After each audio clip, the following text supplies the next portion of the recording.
이 슬라이드는 우리가 이제 새롭게 얻을 수 있는 그 에너지 소스에 대해서 말을 하고 있어요. 이제 특별히 마이크로비얼 일렉트로케미컬 테크놀로지, 즉 MET, 미생물을 전기학적으로 활용해서 에너지를 얻을 수 있는 새로운 에너지원을 네 가지로 일단 얘기하는 겁니다. PSO, 그리고 셀룰로스, 바이오매스, 셀레니티, 그레디언트, 웨스트 히트 이렇게 되어 있습니다. 아까 본 대로 우리가 PSO에도 유기물이 있기 때문에 이걸 에너지화를 할 수 있댔죠. 미국의 경우에 전체 PSO의 약 17기가와트의 그 파워가 전력이 생산이 가능하다. 근데 우리가 또 절약을 함으로써 얼마의 에너지를 얻을 수 있냐면 말이죠. 45기가와트 정도를 얻을 수 있어요. 그리고 여기 나오는 17기가와트를 더하면 실제로는 62기가와트를 우리가 순수하게 얻을 수 있다. 이제 겁니다. 엄청난 양입니다. 또 한편 셀룰로스가 어마어마하게 많아요. 여러분 지구에는 그 생물량이라고 그러죠. 바이오매스 생물량. 이게 뭐냐면은 모든 그 유기물, 그러니까 여기는 모두 포함되냐면 미생물까지도, 왜냐하면 미생물도 어차피 어떤 유기물로 이제 이루어진 거기 때문에 이제 그런 것들 다 더한 것이 바로 바이오매스라는 그런 개념입니다. 우리말로는 생물량 이렇게 주로 번역이 됩니다. 주로 이제 이 바이오매스 중에서는 뭐가 많겠어요? 나무가 많죠, 여러분. 나무, 그죠? 이제 지구에는 아직도 나무가 어마어마하게 많습니다. 근데 이제 나무의 주 성분이 뭐냐면은 이 셀룰로스입니다. 셀룰로스. 이거는 이 포도당 글루코스가 쭉 연결돼서 생긴 폴리머라고 볼 수 있죠, 그죠? 근데 셀룰로스는 구조가 이거는 굉장히 이건 안정된 구조를 갖고 있어요. 그러니까 이거는 잘 썩지 않죠. 여러분 비슷한 구조를 갖고 있는 녹말 같은 경우는 금방 이제 박테리아에 의해서 이게 이제 분해가 되는데 셀룰로스는 이제 구조가 연결하는 되는 방식이 다르기 때문에 잘 이게 분해가 안 됩니다. 그죠? 그러니까 이제 우리가 목재를 이용해서 여러 가지 우리가 필요한 기구를 만들죠. 그거 오랫동안 가지 않습니까? 그죠? 그래서 이제 셀룰로스만 해도 말이죠. 이것을 전부 다 우리가 미생물을 통해서 에너지화 시키면은 600기가와트가 나와요. 600기가와트. 그죠? 이 계산을 어떻게 했느냐? 이 리그노셀룰로스라는 이거 주성분이죠. 셀룰로스. 이게 이제 1년에 1.34 10억 톤 이걸 기반으로 해서 계산한 겁니다. 그죠? 600기가와트 에너지가를 얻을 수 있습니다. 이론적으로. 근데 600기가와트라는 것은 미국 경우에 그죠? 이 전기 에너지 생산되는 게 이 정도 됩니다. 그죠? 그러니까 다른 여러 가지 필요 없이 우리가 셀룰로스만 잘 활용해도 어마어마한 그런 에너지를 얻을 수 있다. 이제 겁니다. 또 하나의 에너지원은 뭐냐? 살리니티 그레디언트라고 해서 여러분 전기학 혹시 이제 제 강의 들어보셨나요? 분석학에 보면 그 전기학 단원이 있는데 여러 가지 이제 종류의 그 전기학 셀이 있어요. 그죠? 뭐 건전지도 이제 그 중에 하나가 됩니다. 근데 셀리니티 이게 소금기죠, 소금기. 그러니까 이제 양쪽에 소금물 농도를 달리하고 중간에 이제 막을 놓습니다. 그리고 양쪽에 전극을 꽂으면은 그 농도 차이에 의해서 이게 전기 에너지가 생산될 수 있어요. 그건 아주 기본적인 전기화학 개념인데요. 그러니까 어때요? 이 솔트 워터는 뭐죠? 이게 바닷물이죠, 그죠? 우리가 굳이 만들 필요가 없어요. 프레시 워터는 민물이고, 그래서 이제 이 농도 차이를 이용해서 또 어느 정도의 에너지가 얻어질 수 있냐면 말이죠. 980기가와트예요. 그러니까 이제 강과 바다에서 이제 이렇게 1900 또 기가와트를 또 얻을 수 있는데 이 중에서 어쨌든 솔트 앤 프레시 워터 이것으로부터 980 기가와트가 또 얻을 수가 이제 있습니다. 근데 여기 보니까 20 기가와트도 이게 가능한데 그 폐수가 이제 바다로 흘러 들어가죠. 이것으로부터도 또 20 기가와트를 또 얻을 수가 이제 있습니다. 또 웨이스트 히트를 또 우리가 적절히 활용할 수 있어요. 이게 뭡니까? 우리 보통 보면은 뭐 발전소에서 뿐만 아니고 우리 많은 경우에 그 열이 나는 게 많이 있잖아요. 그죠? 여러분들 자동차를 운전하면은 어때요? 엔진이 뜨겁죠. 주로 이제 요즘은 전기자동차도 있지만은 대부분은 이제 가솔린 그 내연기관을 쓰고 있는데 여러분들 어때요? 그 자동차 안을 이 냉방 하려면 어떡합니까? 에어컨을 틀죠, 그죠? 그건 에너지가 무진장 드는 겁니다. 그렇지만 여러분 겨울철에 자동차를 데우려면 어떡합니까? 그냥 히터를 트는데 히터에 무슨 에너지가 듭니까? 그렇진 않죠. 왜냐하면은 엔진이 더워지면서 거기는 열을 그냥 이동하는 거예요. 이용하는 겁니다. 이 팬을 틀어서 자동차 안으로 들을 보내는 거죠. 더운 바람을. 근데 이제 일반적으로 그런 에너지는 다 소모가 되는 겁니다. 그냥 다 그냥 없어지는 거예요. 공기 중으로 다 이제 이게 다 분산돼서 없어지는 겁니다. 이런 에너지를 한번 이용하자 이겁니다. 이것도 이제 그냥 소모되는 경우가 엄청나게 많으니까. 그래서 이제 이 공장에서 나오는 그런 폐열이라고 그럽니다. 웨이스트 히트. 그것만 잘 활용해도 500기가와트를 우리가 얻을 수 있고, 그죠?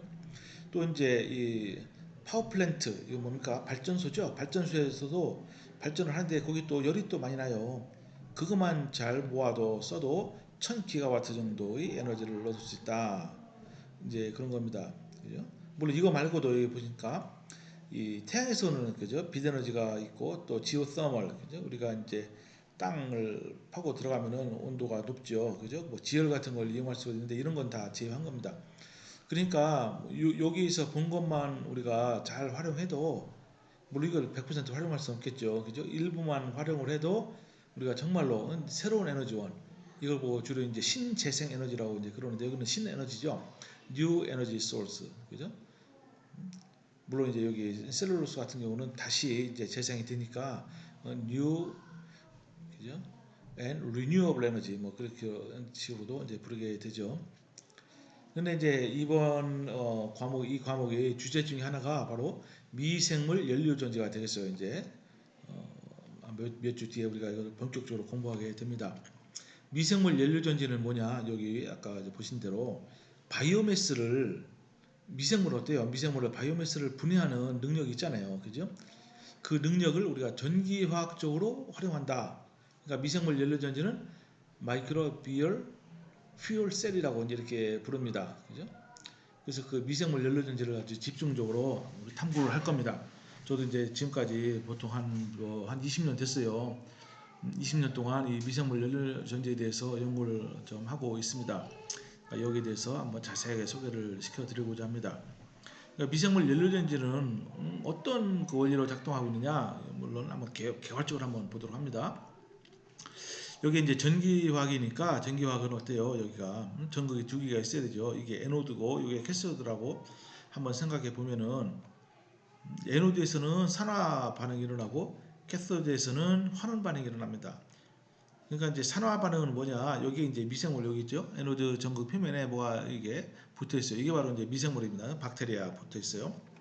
그래서 여기다 이제 뭘 집어넣냐면은 그 폐수를 집어넣어요. 쓰레기 같은 거 집어넣으면 어때? 미생물이 하는 일은 이 폐수 중에 있는 유기물 분해하는 거예요. 이것이 이제 그들이 하는 일이니까 분해가 돼서 뭐가 나오냐면요, CO2가 나옵니다. 그리고 이 양성자가 나와요. 그리고 전자가 나옵니다. 근데 이 전자는 용액 중에는 존재를 못해요. 그죠? 그래서 전자는 반드시 이 도체 외부 도체를 통해서 이렇게 반대편인 캐소드로 이동하게 되어 있습니다. 그죠? 근데 캐소드는 어떤 반응이냐? 이 전자가 왔으니까 이걸 소모해야 될 거 아니에요. 또 양성자가 이쪽에서 농도가 높아져서 이쪽으로 오른쪽 이동하니까 이걸 소모해야 될 거 아닙니까? 그죠? 그 반응을 찾는데 이게 뭐냐면은 산소가 있어요. 산소. 외부에서 산소를 공급해주면은 산소와 양성자와 전자가 반응해서 물이 됩니다. 물. 그죠? 물은 뭐 전혀 이거는 완벽하게 순수한 물이에요. 그죠? CO2가 아니죠. 그래서 이제 이 중간에 어떤 부하를 갖다가 걸어놓을 수 있어요. 부하는 뭐냐? 뭐든지 됩니다. 이 전기 에너지를 소모할 수 있는 거, 그죠? 여러분 휴대폰, 계산기, 뭐 테레비, 냉장고, 뭐 컴퓨터 다 돼요. 이런 식으로 이런 장치가 그죠? 바로 연료전지인데 특별히 여기 미생물을 활용하는 연료전지를 미생물 연료전지다 이렇게 얘기하고 있습니다. 요 예를 보시면은 이것이 얼마나 가능성이 있는지를 여러분 아마 잘 아실 겁니다. 한번 예를 보겠어요. 10만 명이 살고 있는 어떤 소도시를 한번 가정해 봅시다. 그죠? 큰 도시는 아니죠. 여기도 역시 인프라스트럭처가 잘 갖춰져 있어요. 그죠? 그래서 몇 가지 가정을 이제 우리가 할 수 있는데 여기 있는 도시 이제 10만 명, 그 한 명의 인구당 하루 500리터의 피해수가 생활 하수로서 이제 발생을 하게 됩니다. 여러분 하루에 물 얼마나 쓰세요? 500리터 정도 씁니까? 더 많이 쓰나요? 적게 쓰나요? 어쨌든 이 정도의 하수가 발생한다고 가정을 하면은, 근데 이제 생활 하수 1리터당 BOD 바이올로지컬 액시던 디맨드예요. 그러니까 말하자면 유기물의 양이라고도 볼 수 있는 겁니다. 그래서 이 BOD 또는 COD나 BOD나 사실 거의 이제 양이 같은데, 어쨌든 그러니까 유기물의 양이 300 ppm, 300mg이에요. 1리터당. 그래서 300 ppm입니다. 이 정도는 아주 전형적인 값입니다. 이거는 미국에서도 이렇고 국내도 이렇고 다 그래요. 전 세계 어디 가나 약 이 정도의 값이 나옵니다. 근데 1g의 BOD당 이게 유기물인데 이걸 다 태웠을 경우에 어느 정도의 에너지가 나오냐, 14.7kJ의 에너지가 나올 수 있다. 이거는 다른 사람이 연구해 놓은 거니까 그냥 갖다 쓴 겁니다. 그럴 때 과연 이런 조건에서 전기 에너지가 얼마나 생산이 되겠느냐, 와트로 한번 따져보라 이겁니다. 와트로. 그러니까 한번 여기 하면 계산을 따라가 봅니다. 전력량, 그러니까 파워요. P는 먼저 300mg BOD per 리터 이렇게 되고, 이게 이제 리터당이니까 얼마입니까? 하루에 500리터가 생산이 되니까 500을 곱해요. 그다가 인구가 얼마 10만 명을 다시 곱해야 되겠죠. 그람이니까 이것을 계산하기 위해서 밀리그램이니까 그람으로 바꿔요. 그죠? 그람을 10의 3승 1000으로 나눕니다. 그리고 그람당 14.7kJ니까 이걸 곱해요. 그 다음에 이제 이게 킬로와트 아워니까 어때요? 이거는 3600으로 나눠야지 이게 초당 되는 거죠. 그리고 이제 하루니까 이것을 24시간으로 나눕니다. 그 다음에 이거를 메가와트로 한번 계산해 볼까 합니다. 메가와트. 그러니까 10의 3승 킬로와트가 1메가와트니까 이런 계산을 통해서 계산해 보면은 이게 2.6 메가와트가 되는 거예요. 그죠? 2.6. 그럼 2.6 메가와트는 얼마나 큰 값이냐? 또한 여기서 가정을 하는데, 매 가정이 매 순간 쓰는 이 전력이 약 1.5 킬로와트라고 한번 계산해 봅니다. 1.5 킬로와트를 매번 쓰는 거예요. 그죠? 매 순간순간. 이것도 아주 전형적인 값입니다. 이건 결코 작은 값이 아니에요. 그죠? 상당히 이제 뭐랄까요? 이게 보수적인 값입니다. 그래서 이것으로 나누니까 가구당 그럼 가구 수가 나오겠죠. 그죠? 1700 가구 정도의 가 쓸 수 있는 에너지를 우리가 공급할 수 있어요. 전기 에너지를. 그죠? 그러니까 뭡니까? 10만 명이 살고 있는 도시, 거기서 생활 하수에 포함된 그 유기물만 활용해도 1700 가구는 전혀 전기요금 안 내고도 쓸 수 있다는 거예요. 그럼 전체 가구 수는 얼마냐? 물론 이제 한 가구에 몇 명이 사느냐에 따라 다르죠. 한 가구에 예를 들어서 5명이 살고 있으면 뭐 2만 가구가 되겠죠. 그 중에서 1700 가구가 아무 돈도 안 내고 충분히 전기를 쓸 수 있다. 뭐 이런 거 됩니다. 물론 많다면 많고 적다면 적지만 이것은 제 생각은 상당히 의미 있는 계산 결과다. 이제 그렇게 생각을 할 수가 있습니다.